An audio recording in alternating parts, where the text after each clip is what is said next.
La Marie que vous priez n'est pas celle de la Bible. Si tu es catholique et que tu pries la Vierge Marie, et je le dis avec plein de bienveillance, écoute bien jusqu'au bout. Ce que je vais dire n'est pas une attaque personnelle. C'est une question biblique, historique et spirituelle. Parce que la Marie que tu pries aujourd'hui n'est pas la Marie présentée dans la Bible. C'est une figure religieuse construite des siècles plus tard en reprenant les codes d'anciens cultes païens que Dieu condamne clairement. On va être très clair dès le départ. Oui, Marie est la mère humaine de Jésus selon la Bible.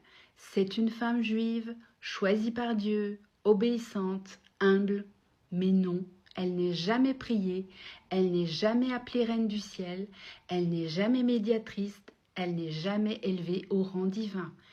Et c'est là que tout commence. D'ailleurs, quand quelqu'un essaie d'exalter Marie devant Jésus, Jésus recadre immédiatement.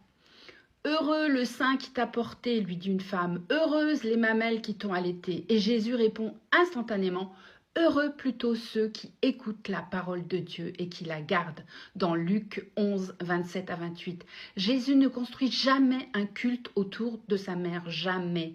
Et plus encore, il rappelle qu'il n'y a qu'un seul médiateur entre Dieu et les hommes, Jésus-Christ. Le problème central, c'est la prière. Dans la Bible, on ne prie jamais une créature, ni un saint, ni un ange, ni Marie. Tu adoreras le Seigneur ton Dieu et tu le serviras lui seul. Donc, la question n'est pas est-ce que Marie a existé, mais pourquoi prie-t-on quelqu'un que la Bible ne demande jamais de prier? Maintenant, parlons d'un détail que beaucoup ignorent. Dans l'Ancien Testament, Dieu condamne un culte précis, le culte de la Reine du Ciel.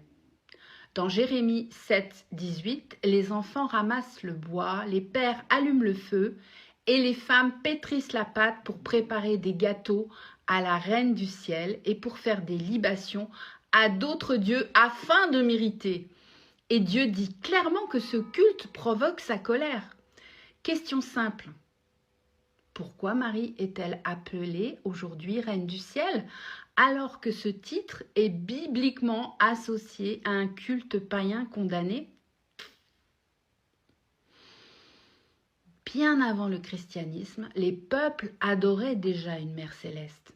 Astarté chez les Cananéens, Ishtar à Babylone, Isis en Égypte, Cybèle à Rome.